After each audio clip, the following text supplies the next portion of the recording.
اعوذ باللہ من الشیطان الرجیم بسم اللہ الرحمن الرحیم۔ میں ہوں طالب علم محمد سلیمان عاری، جو سورہ حشر کی آیات 6 سے 10 تک سے ہی معلوم ہو گیا تھا کہ یہ جو فے ہے وہ ریاست وقت کی ملکت ہے، وہ نبی کریم صلی اللہ علیہ وآلہ وسلم کی ذاتی پراپرٹی نہیں ہے۔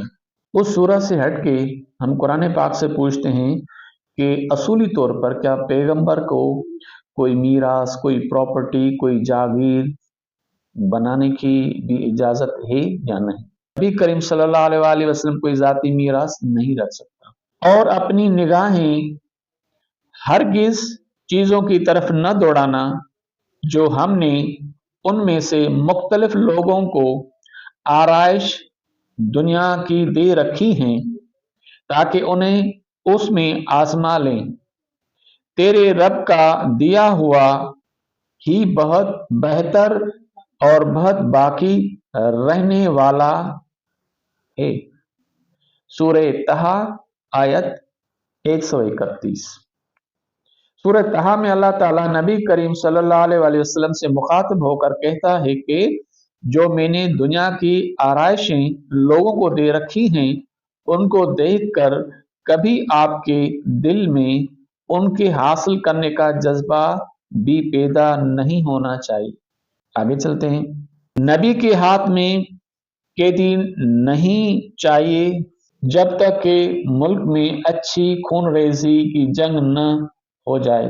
تم تو دنیا کے مال چاہتے ہو اور اللہ کا ارادہ آخرت کا ہے، اور اللہ زور آور با حکمت ہے۔ سورہ انفال آیت 67۔ سورہ انفال میں اللہ تعالیٰ نبی کریم صلی اللہ علیہ وآلہ وسلم سے مخاطب ہو کر کہتا ہے کہ اے نبی، تم تو دنیا کا مال چاہتے ہو، بلکہ نہیں، آپ کو تو آخرت کے اجر کا فکر کرنا چاہیے تھا، اور آپ کے پاس تب تک قیدی نہیں ہونے چاہیے جب تک کفار کو مکمل طور پر کچل نہ دیا جائے۔ اب آگے چلتے ہیں۔ اے نبی، اپنے بیویوں سے کہہ دو کہ اگر تم زندگانی دنیا اور زینت دنیا چاہتی ہو تو آؤ میں تمہیں کچھ دلا دوں اور تمہیں اچھائی کے ساتھ رخصت کر دوں۔ سورہ احزاب آیت 28۔ سورہ احزاب میں اللہ تعالیٰ نبی کریم صلی اللہ علیہ وآلہ وسلم سے مخاطب ہو کر کہتا ہے کہ اے نبی، اپنے بیویوں سے کہہ دو کہ اگر تمہیں دنیا اور اس کی زینتیں چاہیے تو پھر آپ کو اور ہم کو الگ ہونا پڑے گا۔ سورہ حشر کی آیت نمبر 6 میں جو مال فے کا ذکر ہے، بالکل یہ جب ملا تھا تو اسی دوران نبی کی ازواج نے نبی کریم صلی اللہ علیہ وسلم کے اپنے جو وظائف تھے، جو نبی کریم صلی اللہ علیہ وسلم ان کو دیتے تھے، ایک چھوٹی سی گزارش کی تھی اس میں اضافہ کیا جائے، تو اس پر اللہ تعالیٰ نے یہ سورہ احزاب کی آیت نمبر 28 نازل کی تھی کہ پے کا مال ملنے سے پہلے وہ جس طرح آپ کے ساتھ زندگی بسر کر رہی تھی، اب بھی ان کو اس طرح کی زندگی بسر کرنا پڑے گا۔ اگر یہ دنیا کی چیزیں چاہتی ہیں، دنیا کی سہولتیں چاہتی ہیں، دنیا کی آرائش زینت چاہتی ہیں، تو پھر ان کو آپ سے الگ ہونا پڑے گا۔ نبی کی کوئی ذاتی میراث نہیں ہوتی۔ حضرت ابو ہریرہ روایت کرتے ہیں کہ رسول اللہ صلی اللہ علیہ وآلہ وسلم نے فرمایا، میرے وارث نہ دینار تقسیم کریں نہ درہم، بلکہ جو کچھ میں اپنی بیویوں کے خرچ اور کارندے کی اجرت سے فاضل چھوڑ دوں وہ صدقہ ہے۔ کتاب صحیح بخاری جلد 2 حدیث 47 صفحہ 47۔ مزید اس سلسلے کی احادیث ایپ اسلام 360، صحیح بخاری 3093، 4240، 4241، 6726، 4036، مسلم 4580، 4582، داؤد 2969، مشکات 5976،